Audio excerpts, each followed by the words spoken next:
Should you or would you buy a house where someone died? I'm Michele Replogle, Coldwell Banker Realty, and I'm going to talk a little bit about a somber subject, and that's people dying in the home. I'm going to talk a little bit about the disclosures, maybe ask about if someone died in the house, the cause, maybe the location, and we'll talk a little bit about haunted houses at the end. In the state of California, it's required that if somebody died in the home, it be disclosed within the last 3 years. Now, I will tell you, if somebody's died in the home and it's obvious or it may not have happened in the most natural causes way, I would always tell my sellers to disclose it. And why I say that is because as a buyer, you don't want to be living there for one day and then knock, knock.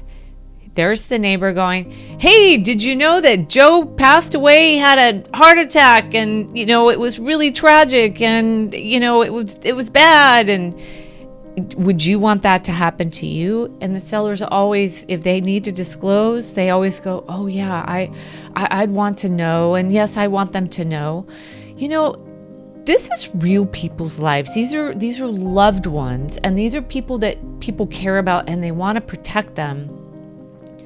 But when you're selling a house, you're actually having to give up a little bit about your life, or maybe your loved one's life in that home. Ultimately, buying and selling homes is really a people business.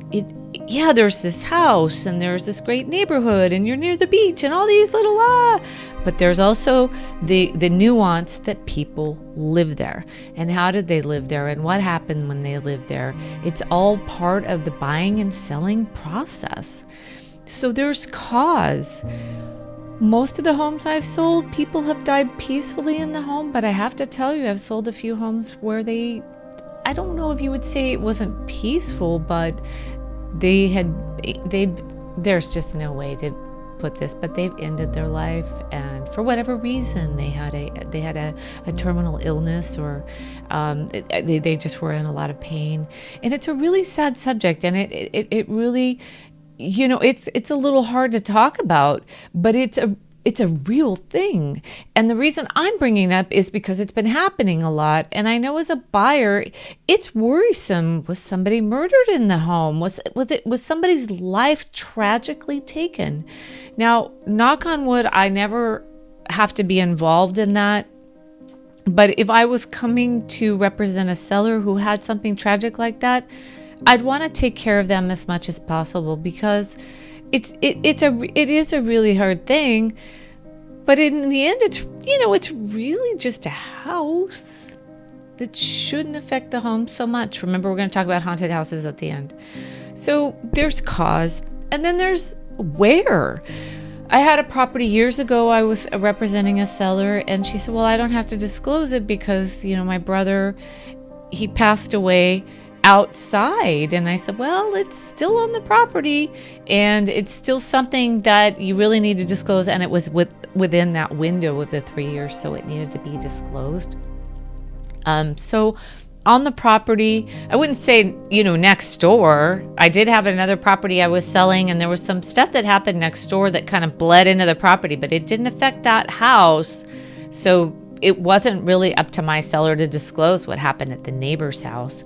It wasn't tragic. I mean, like I'm saying, it wasn't a crime scene, but it did happen next door. Now that, in that case, I mean, like I said, not a crime. It's not up to the seller to disclose. Now, we're not going to talk about disclosures and crime right now, but, things that happen in the home, they could affect the value, but not disclosing it could be a really big problem later on. So I, of course, always say disclose as much as possible, even if the timeline has expired, only because that could really affect the buyer's decision on buying that home, or any buyer's remorse later.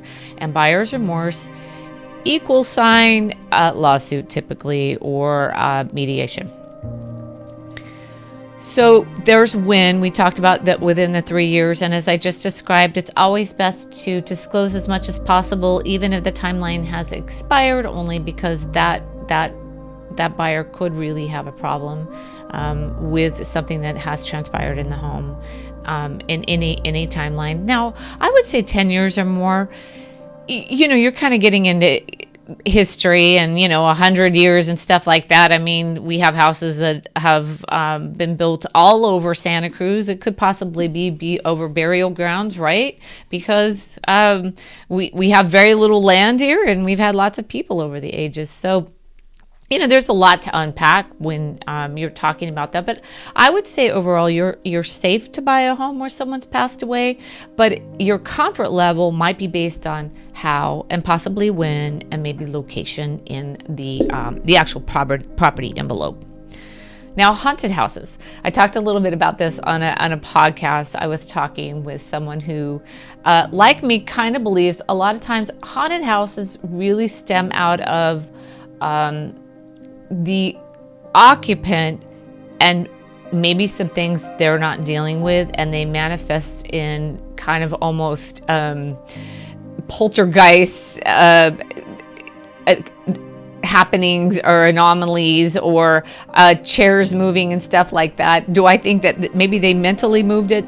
I don't know.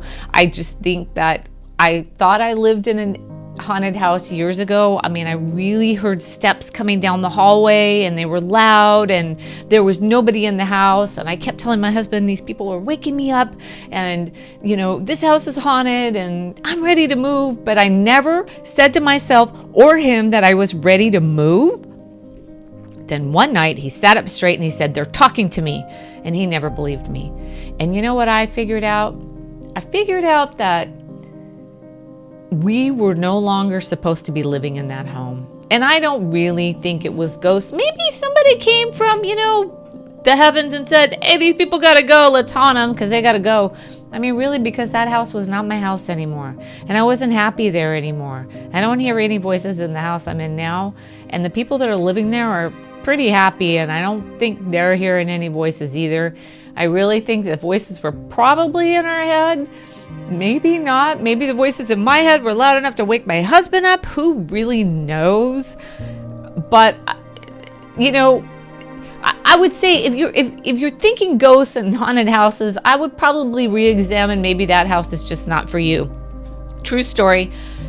I was in a house with another real estate agent. We were in it. It was an open house for brokers. And I turned to tell my friend, this house is kind of creepy. I was literally doing that. And she was already out of the car. She said, "Nope, there's something wrong here." So I'm not saying that there aren't energies in a house that maybe tell you that that is not a good place to be. But I can also tell you, short of anything really crazy happening in the house, sometimes you just bring your own energy. Maybe you're just haunting the house yourself. Well, I hope this video was helpful, and I'm sorry I touched on such a dark subject, but I think every once in a while we need to talk about it so we can really get some understanding around it. So maybe if you kind of understand kind of when, where, and what the cause is, if you're looking at a home or if you're even selling a home where something has happened, you can kind of go through those questions when you disclose as a seller or when you're buying as a buyer, and how to work through those issues of the home. Because at the end of the day, they're really just houses. It's people that bring the energy to them, even good or bad. So please subscribe to my channel if you want to hear anything else. Hopefully the next video is more cheerful. And let me know if you have any questions. I'd love to hear from you. Thank you so much.